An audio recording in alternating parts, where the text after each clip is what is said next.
Chapter 38. Time spent in death's waiting room. At that time, Hezekiah got sick. He was about to die. The prophet Isaiah, son of Amoz, visited him and said, God says, prepare your affairs and your family. This is it. You're going to die. You're not going to get well. Hezekiah turned away from Isaiah and, facing the wall, prayed to God. God, please, I beg you, remember how I've lived my life. I've lived faithfully in your presence, lived out of a heart that was totally yours. You've seen how I've lived, the good that I have done. And Hezekiah wept as he prayed, painful tears.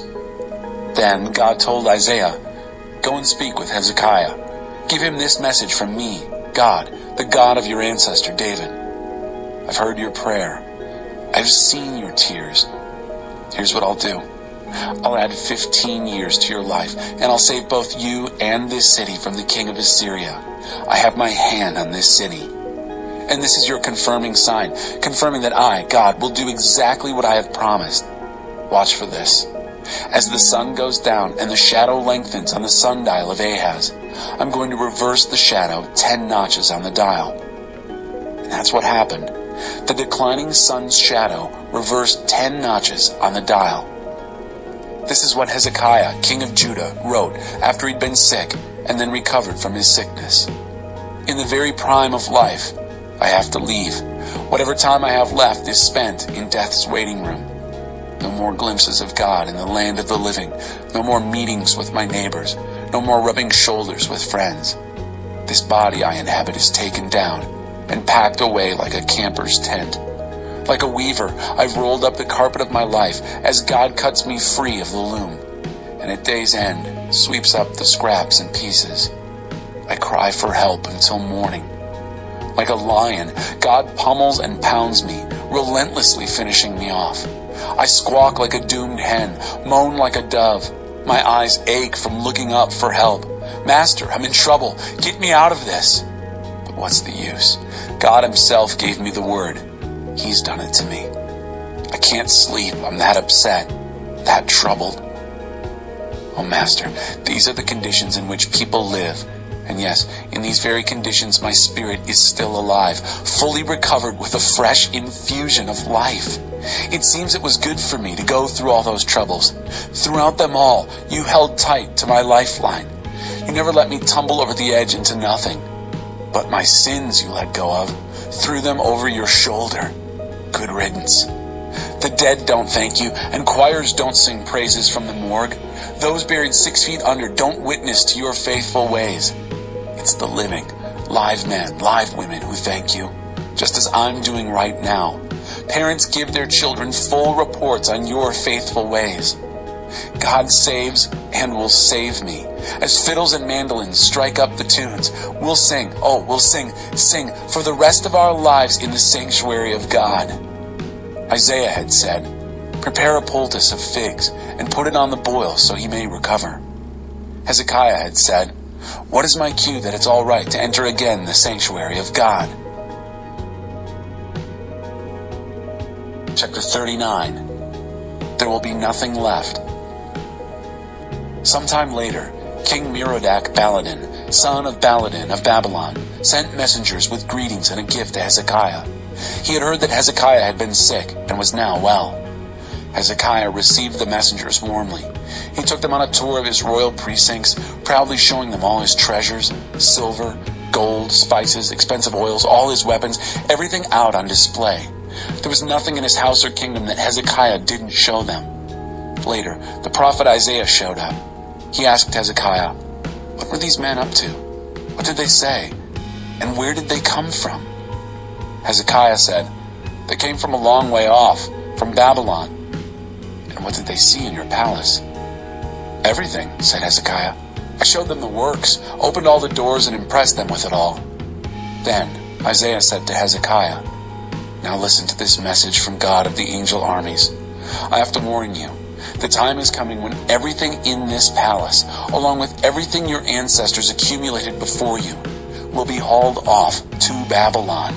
God says that there will be nothing left, nothing, and not only your things, but your sons, Some of your sons will be taken into exile, ending up as eunuchs in the palace of the king of Babylon. Hezekiah replied to Isaiah, "Good. If God says so, it's good." Within himself, he was thinking, "But surely nothing bad will happen in my lifetime. I'll enjoy peace and stability as long as I live." Messages of Comfort. Chapter 40. Prepare for God's arrival. Comfort. "O comfort my people, says your God. Speak softly and tenderly to Jerusalem, but also make it very clear that she has served her sentence, that her sin is taken care of, forgiven. She's been punished enough and more than enough, and now it's over and done with. Thunder in the desert. Prepare for God's arrival. Make the roads straight and smooth, a highway fit for our God. Fill in the valleys, level off the hills, smooth out the ruts, clear out the rocks. Then God's bright glory will shine and everyone will see it. Yes, just as God has said." A voice says, "Shout." I said, "What shall I shout?" "These people are nothing but grass. Their love fragile as wildflowers. The grass withers, the wildflowers fade, if God so much as puffs on them. Aren't these people just so much grass? True, the grass withers and the wildflowers fade, but our God's word stands firm and forever. Climb a high mountain, Zion. You're the preacher of good news. Raise your voice. Make it good and loud, Jerusalem. You're the preacher of good news. Speak loud and clear. Don't be timid. Tell the cities of Judah, look, your God. Look at him. God, the Master, comes in power, ready to go into action. He's going to pay back his enemies and reward those who have loved him. Like a shepherd, he will care for his flock, gathering the lambs in his arms, hugging them as he carries them, leading the nursing ewes to good pasture. The creator of all you can see or imagine. Who has scooped up the ocean in his 2 hands, or measured the sky between his thumb and little finger? Who has put all the earth's dirt in one of his baskets, weighed each mountain and hill? Who could ever have told God what to do, or taught him his business? What expert would he have gone to for advice? What school would he attend to learn justice? What God do you suppose might have taught him what he knows, showed him how things work? Why, the nations are but a drop in a bucket, a mere smudge on a window. Watch him sweep up the islands like so much dust off the floor. There aren't enough trees in Lebanon, nor enough animals in those vast forests to furnish adequate fuel and offerings for his worship. All the nations add up to simply nothing before him. Less than nothing is more like it, a minus. So who even comes close to being like God? To whom or what can you compare him? Some no-God idol? Ridiculous. It's made in a workshop, cast in bronze, given a thin veneer of gold, and draped with silver filigree. Or perhaps someone will select a fine wood, olive wood say, that won't rot. Then hire a woodcarver to make a no-God, giving special care to its base so it won't tip over. Have you not been paying attention? Have you not been listening? Haven't you heard these stories all your life? Don't you understand the foundation of all things? God sits high above the round ball of earth. The people look like mere ants. He stretches out the skies like a canvas, yes, like a tent canvas to live under. He ignores what all the princes say and do. The rulers of the earth count for nothing. Princes and rulers don't amount to much, like seeds barely rooted, just sprouted. They shrivel when God blows on them.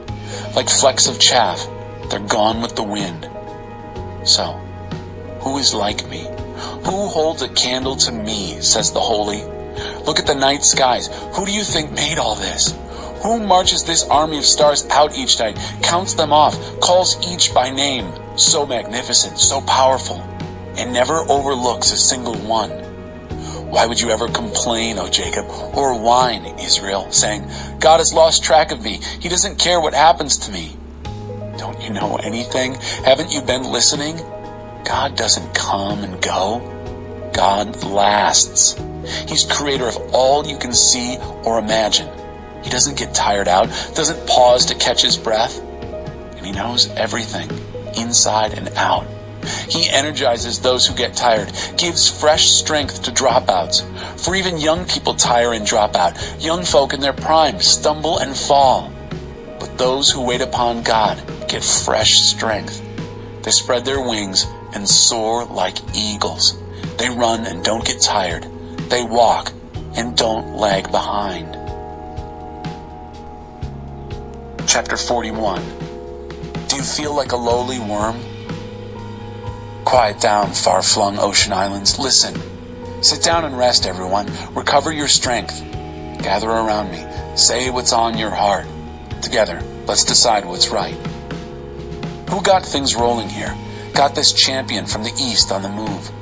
Who recruited him for this job, then rounded up and corralled the nations so he could run roughshod over kings? He's off and running, pulverizing nations into dust, leaving only stubble and chaff in his wake. He chases them and comes through unscathed, his feet scarcely touching the path. Who did this? Who made it happen? Who always gets things started? I did. God. I'm first on the scene. I'm also the last to leave. Far-flung ocean islands see it and panic. The ends of the earth are shaken. Fearfully they huddle together. They try to help each other out, making up stories in the dark. The God-makers in the workshops go into overtime production, crafting new models of no gods, urging one another on. Good job, great design, pounding in nails at the base so that the things won't tip over. But you, Israel, are my servant. You're Jacob, my first choice, descendants of my good friend Abraham. I pulled you in from all over the world, called you in from every dark corner of the earth, telling you, you're my servant, serving on my side. I picked you. I haven't dropped you. Don't panic. I'm with you. There's no need to fear, for I'm your God. I'll give you strength. I'll help you. I'll hold you steady. Keep a firm grip on you. Count on it. Everyone who had it in for you will end up out in the cold. Real losers. Those who worked against you will end up empty-handed, nothing to show for their lives. When you go out looking for your old adversaries, you won't find them. Not a trace of your old enemies, not even a memory. That's right, because I, your God, have a firm grip on you, and I'm not letting go. I'm telling you, don't panic. I'm right here to help you. Do you feel like a lowly worm, Jacob? Don't be afraid. Feel like a fragile insect, Israel? I'll help you. I, God, want to reassure you, the God who buys you back, the Holy of Israel. I'm transforming you from worm to harrow, from insect to iron. As a sharp-toothed harrow, you'll smooth out the mountains, turn those tough old hills into loamy soil. You'll open the rough ground to the weather, to the blasts of sun and wind and rain. But you'll be confident and exuberant, expansive in the Holy of Israel. The poor and homeless are desperate for water, their tongues parched and no water to be found. But I'm there to be found. I'm there for them, and I, God of Israel, will not leave them thirsty.